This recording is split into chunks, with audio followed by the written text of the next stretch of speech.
নমস্কার, আমি দেবযানী। আমার চ্যানেলের আরেকটি নতুন ব্লগে তোমাদের সকলকে স্বাগত। কাল তোমাদেরকে বলেছিলাম যে আমরা আগ্রা স্টেশন থেকে হোটেলে পৌঁছে গেছি, আর এবারে আমরা রেডি হয়ে যাচ্ছি তাজমহলের উদ্দেশ্যে। আমরা যে হোটেলটা নিয়েছি সেটা তাজমহলের ইস্ট গেট থেকে মাত্র 1.5 কিলোমিটারের ডিস্টেন্সে ছিল, তাই আমাদের হোটেলের সামনে থেকে একটা ই রিক্সা নিলেই আমরা খুব সহজেই পৌঁছে গেছিলাম তাজমহলে। এখানে অবশ্যই একটা ব্যাপার আছে, ওই ই রিক্সাগুলো যেখানে তোমাকে নামিয়ে দেবে সেইখান থেকে তাজমহলের ডিস্টেন্স কিন্তু প্রায় 2 কিলোমিটারের কাছাকাছি। বুঝতেই পারছো এতটা রাস্তা তো হেঁটে যাওয়া পসিবল না। তো আমরা ওখানে দেখলাম আগ্রা ডেভেলপমেন্ট বোর্ডের এই যে দেখো সাইডে দেখতে পাচ্ছ এই ব্যাটারি গাড়িগুলো চলছিল, যেটা কিনা আমরা ওখান থেকে নিয়েছিলাম তাজমহল অব্দি পৌঁছানোর জন্য। এই ব্যাটারি গাড়িগুলো তোমাকে তাজমহলের টিকিট কাউন্টার, ইস্ট গেটের যে টিকিট কাউন্টার সেখান অব্দি আমাদেরকে পৌঁছে দিয়েছিল। তবে টাইম বাঁচানোর জন্য অর্ণব আগে থেকেই তাজমহলের ই টিকিট কেটে রেখেছিল আর্কিওলজিক্যাল সার্ভে অফ ইন্ডিয়া থেকে। এই যে ভিডিওগুলো দেখছো এগুলো তাজমহলের সামনের ভিডিও। মাম্মামের অবস্থাটা দেখেছো? ও আমার কোলে ওর বাবার কোলে কোথাও থাকবে না, এতটা খালি রাস্তা পেয়ে ও তো রীতিমতো দৌড়াদৌড়ি আরম্ভ করে দিয়েছে। তোমরা তো জানোই খালি জায়গা পেলে মাম্মাম দৌড়াতে ভীষণ পছন্দ করে। আমার মা তো ভিডিওগুলো দেখে বলছিল যে হ্যাঁ রে, তোরা ওর হাত ধরে হাঁটছিস নাকি ও তোদেরকে টানতে টানতে নিয়ে যাচ্ছে। আর সত্যি এরকমই মনে হচ্ছিল যে ও আমাদেরকে টানতে টানতে নিয়ে যাচ্ছে। আর এই দিনকারে আগ্রায় ছিল প্রচন্ড ঠান্ডা, প্রায় তখন দুপুর 12টা মতো বাজছিল, কিন্তু ঠান্ডায় আমাদের গা হাত পা শিরশির করছিল। আর এই যে দেখো আমরা এবার ইস্ট গেটের সামনে পৌঁছে গেছি। তবে এখানে দেখলাম আগের থেকে সিকিউরিটি ব্যবস্থা অনেক টাইট হয়েছে। আমি যখন ক্লাস 6-এ এসেছিলাম তখন কিন্তু এখানে সিকিউরিটি এত কড়াকড়ি ছিল না। এখানে এসে আমরা সবচেয়ে যে সমস্যাটায় পড়ি সেটা হচ্ছে এই যে আমাদের পিঠের ব্যাগটা দেখছো, এইটা নিয়ে, এই পিঠের ব্যাগটা নিয়ে আমাদেরকে ওরা ভেতরে অ্যালাউ করছিল না। বাধ্য হয়ে মাম্মামের জন্য দরকারি কিছু জিনিসপত্র, এই ধরো জল, ডাইপার, দুধ, সেগুলো আমরা এই প্লাস্টিকের ক্যারি ব্যাগটার মধ্যে ভরে নিয়েছিলাম। এক অ্যালাউ করবে না আমরা এটা জানতাম, কিন্তু এইরকম সাইজের ব্যাগও যে অ্যালাউ করবে না আর বাচ্চার কোনো জিনিস নিয়ে যেতেও যে ওরা এতটা অসুবিধা করবে এটা কিন্তু সত্যি ভাবতে পারিনি। যাই হোক, এরপরে এই যে করিডোরটা আছে তাজমহলের, মানে আগের যে অনেক পুরনো ছবি থেকে রিসেন্ট কতটা যে চেঞ্জেস হয়েছে সেইটার ছবিগুলো ওখানে লাগানো ছিল, সেইটা দেখতে দেখতে আমরা ভেতরে ঢুকলাম। আর সাইডের এই যে জায়গাগুলো দেখছো না, তারা তাজমহল বানিয়েছে সেই সমস্ত কারিগররা এই ঘরগুলোতে থাকতো। আর ওই দেখো তোমাদেরকে দেখালাম মাম্মামের থার্মাস, জল, সমস্ত কিছু ওই ক্যারি ব্যাগটার মধ্যে নিয়ে নিয়েছি।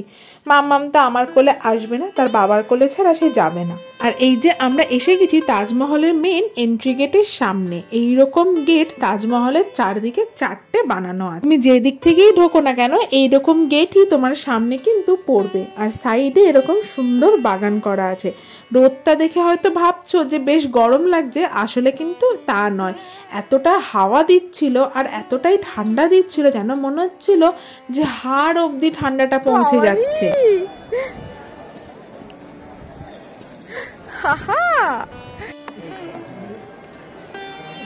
বাবা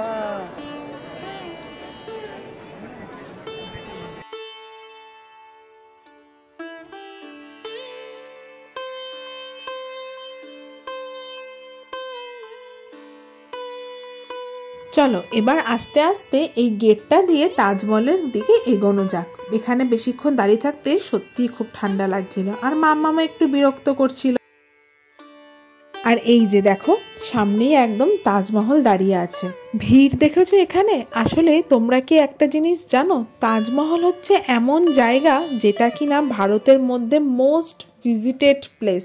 সে বিদেশি হোক কি স্বদেশি লোকেরাই হোক, সব থেকে বেশি যদি কোনো জায়গায় ভিড় হয় সেটা হচ্ছে তাজমহল। আর হবে নাই বা কেন, জিনিসটা দেখতেই এত সুন্দর। তবে বর্তমানে তাজমহল নিয়ে বিভিন্ন রকমের কিন্তু কথা শোনা যায়। আগে তাজমহলকে শুধুই মাত্র একটা প্রেমের স্থাপত্য হিসেবে দেখা হতো, কিন্তু তারপরে ধীরে ধীরে বিভিন্ন রিসার্চ তথ্যের মাধ্যমে বেরিয়েছে শুধুই কি প্রেমের স্থাপত্য, সেইটা নিয়ে কিন্তু একটা কোয়েশ্চেন মার্ক দেখা দিয়েছে। বলা হয় শাহজাহানের বেগম মুমতাজ তার প্রথম বা একমাত্র স্ত্রী ছিলেন তা কিন্তু নয়, এবং তিনি তার 14তম সন্তানের জন্ম দিতে গিয়ে মৃত্যুবরণ করে। তখন তার স্মৃতিতে শাহজাহান এই তাজমহলটি তৈরি করে। কোনো কোনো ক্ষেত্রে শোনা যায় শাহজাহান নাকি মুমতাজ বেগমকে হরণ করে এনেছিলেন, তিনি নাকি অন্য কারো স্ত্রী ছিলেন। তবে সেসব আমার জানা নেই। আমার কিন্তু জায়গাটি বেশ সুন্দর লেগেছে, শুধু একটু ভিড় ছিল এই যা। আর এই যে দেখছো এখানে কি হচ্ছে, মাম্মামের একটা সিঙ্গেল ছবি তোলার চেষ্টা করা হচ্ছে। আমাদের যিনি ফটোগ্রাফার দাদা ছিলেন তিনি আমাদের বেশ কয়েকটি ভালো ভালো ছবি তুলে দেন, কিন্তু মাম্মামের সিঙ্গেল ছবি তুলতে তিনিও অপারক ছিলেন। মাম্মাম কিছুতেই একটা জায়গায় দাঁড়াচ্ছে না। তারপরে ওখানে আশেপাশে ভিড়টা তো তোমরা দেখে বুঝতেই পারছো যে ওখানে কত লোক এসছে ছবি তোলার জন্য। সেসব দিয়ে আমরা এবং ফটোগ্রাফার দাদাও হাল ছেড়ে দিয়ে বললো যে না, ওর সিঙ্গেল ছবি তোলা আর পসিবল না। আমরাও একটু ফোনে চেষ্টা করেছিলাম, কিন্তু ফোনে আমরা সিঙ্গেল ছবি তুলতে পারিনি। এই যে দেখছো না, ওর বাবা ওর হাত ধরে হাঁটছে, এই দেখো ও হাঁটবে না, ওখানে ধপাস করে বসে পড়েছে। তো যাই হোক, আমরা আর এখানে সময় নষ্ট না করে এবার এগিয়ে যাচ্ছি তাজমহলের ওপরে যে জায়গাটি আছে সেখানে ওঠার জন্য। আসলে তাজমহলের এন্ট্রি টিকিট এমনিতে 50 টাকা হলেও ওই ওপরের জায়গাটিতে ওঠার জন্য তোমাকে আলাদা করে টিকিট কাটতে হবে, যেটা কিনা পার পার্সন 200 টাকা করে।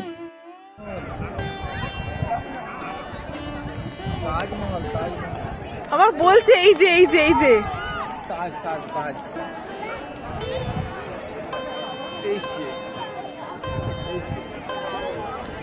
আমাদের এই গোটা আগ্রার ট্রিপটাতে অর্ণবের খুব কষ্ট হয়েছে। মামা একদম আমার কোলে আসছিল না, সম্পূর্ণটা ও অর্ণবের কোলে চেপে ঘুরেছে।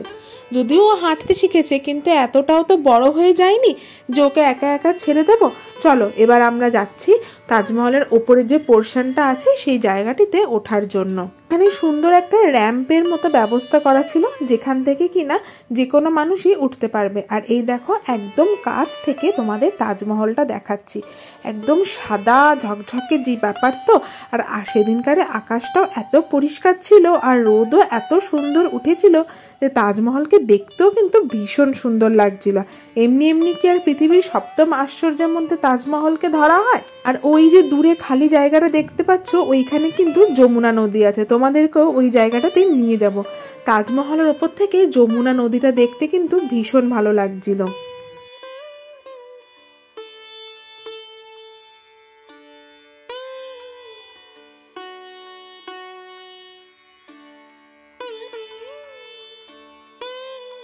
আর এই যে যমুনা নদী, যদিও যমুনা নদীর জল কিন্তু একদম শুকিয়ে গেছে, আগের যে যমুনা নদী ছিল সেই নদী কিন্তু আর নেই। অবশ্য হতে পারে শীতকাল বলে জল একটু কম। তবে তোমাদেরকে এখানে একটা কথা আমি শেয়ার করি, আমার মনে আছে আমি যখন ক্লাস 6-এ এসেছিলাম তখন কিন্তু যমুনা নদীর জল আরও অনেক বেশি দূষিত ছিল। সেই তুলনায় আমার মনে হলো এখন জলটা অনেক পরিষ্কার লাগছে। আসলে ভারত সরকারের বিভিন্ন যে প্রজেক্টগুলো আছে, নমামি গঙ্গে সহ আরও যে নদী পরিষ্কারের প্রজেক্টগুলো, সেগুলোর জন্য হয়তো নদীটা কিছুটা হলেও পরিষ্কার হয়েছে।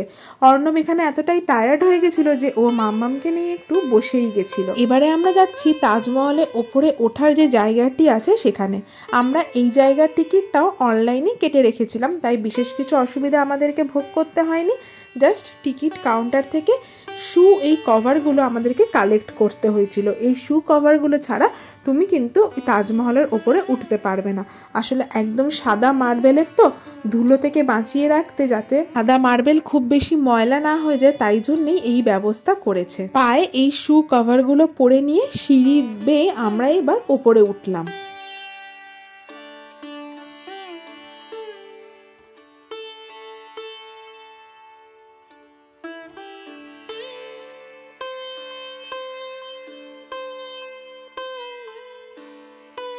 আর এইটাই ছিল উপরের সেই জায়গাটা। মোটামুটি চারিদিক দেখে যা বুঝলাম, তাজমহলের চারদিকেই কিন্তু সেম সেম টাইপেরই ডিজাইন করা আছে।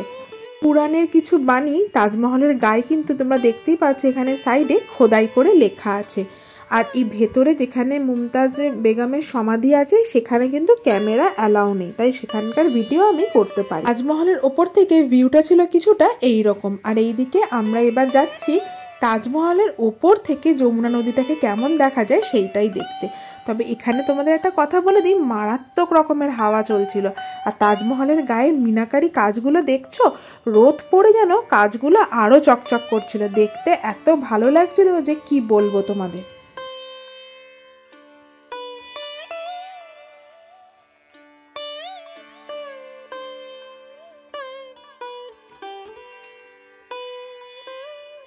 এই দেখো একদম কাছ থেকে তোমাদেরকে দেখাচ্ছি, খুব সুন্দর ফুলের নকশা এখানে করা ছিল।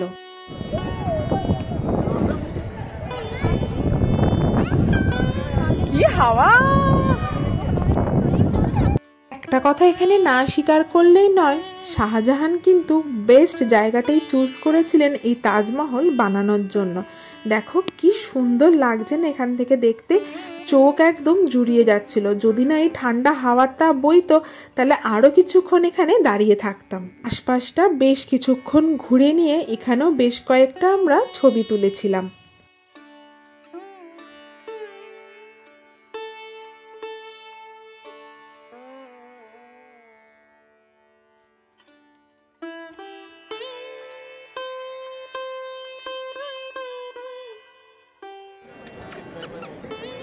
ওই দেখ, ও বসেই পড়েছে ওখানে। ওই দেখ,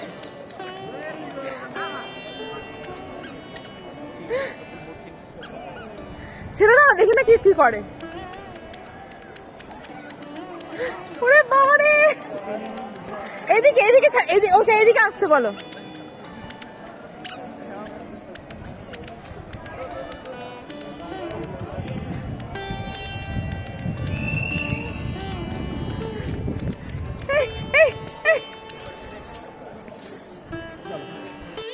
আর মাম্মামের আর কাজ কি বলো, ছাড়া পেয়েছে তো কি, খোলা জায়গা দেখেছে কি দেড় দৌড়। এবার আমরা সিঁড়ি দিয়ে নিচে নেমে যাচ্ছিলাম। এই সিঁড়িটা দিয়ে নিচে নামতে না আমার একটু ভয় লাগছিল, জানো তো, সিঁড়িটা না কাঠের, মনে হচ্ছিল কেমন যেন ভেঙে ভেঙে যাবে। তাজমহলের ওপরটা থেকে আমরা নিচে নেমে এসেছি, আর এই যে সাইডে একটা সুন্দর মতো বাগান ছিল, বসার জায়গা ছিল। আমরা এতটাই টায়ার্ড হয়ে গেছিলাম যে এই বাগানটাতে কিছুক্ষণ একটু বসে একটু জিরিয়ে নিলাম। তবে জানো তো, তাজমহলের মধ্যে না এমন একটা কিছু অমোঘ আকর্ষণ আছে, দেখে দেখে যেন মনই ভরছে না। যতবার যে অ্যাঙ্গেল থেকে দেখছি খালি মনে হচ্ছে একটা ছবি তুলি আর একটা ভিডিও করি। এখানে বসে একটু জল খেয়ে মাম্মামকে দুধ খাইয়ে এবার আমরা যাব আমাদের নেক্সট ডেস্টিনেশনে। তবে তার আগে কোথাও একটু লাঞ্চ করে নিতে হবে। লাঞ্চ সেরে নিয়ে আমরা বেরিয়ে যাব আগ্রা ফোর্ট দেখার উদ্দেশ্যে। চলো আজকের ভিডিওটা তবে এখানেই শেষ করছি, দেখা হবে আবার কাল আগ্রা ফোর্টের ভিডিওতে। ততক্ষণ অবধি সকলকে টাটা, সকলে ভালো থেকো, সুস্থ থেকো, সকলকে অনেক অনেক ভালো রেখো। আজ তবে আসি, দেখা হবে আবার কাল আরেকটি নতুন ভিডিওতে। হ্যাঁ হ্যাঁ চলো ওখান দিয়ে আসবো। হ্যাঁ হ্যাঁ চলো বেরিয়ে যাই। ও হ্যাঁ হ্যাঁ হ্যাঁ চলো চলো চলো চলো। ও আচ্ছা, এই যে এইগুলো কি জানো ওর নাম? যে যে যে লেবার গুলো কাজ করতো না, ওরা এখানে থাকতো।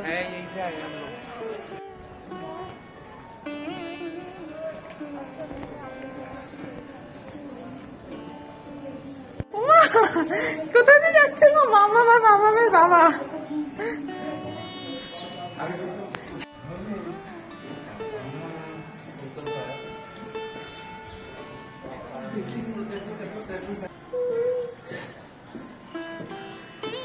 মিনা বাজার আর কিছু না। লোকটাকে ফোন করবে। এই মা, লোকটাকে ফোন করতে হতো আগে গো। আমরা যে ওখানে ছবিগুলো তুলেছিলাম সেই ছবিগুলো নেওয়ার জন্য আমরা যাচ্ছি। তাজমহলের সামনে এরকম একটা মিনা বাজার টাইপের রয়েছে, আর দেখতেই পাচ্ছ মাম্মাম এখানে ঘুমিয়ে পড়েছে। এখানে অনেক রকমের শোপিস আর অনেক মার্বেলের তৈরি জিনিস, পাথরের তৈরি জিনিস বিক্রি হচ্ছিল। তবে আমরা আর কিছুই কিনিনি, ব্যাটারি গাড়িটা ধরে নিয়ে, ছবিগুলো তো আগেই নিয়ে নিয়েছিলাম, ব্যাটারি গাড়িটা ধরে এবার আমরা চলে যাচ্ছিলাম আমাদের ওই যেখানে আমাদের টোটোটা ছেড়ে দিয়েছিল সেইখানে। ওইখান থেকে আমরা কোথাও একটা যাব লাঞ্চ করার জন্য। লাঞ্চ করে আমরা চলে যাব আগ্রা ফোর্টের উদ্দেশ্যে। চলো তাহলে সকলকে টাটা, দেখা হচ্ছে নেক্সট ভিডিওতে।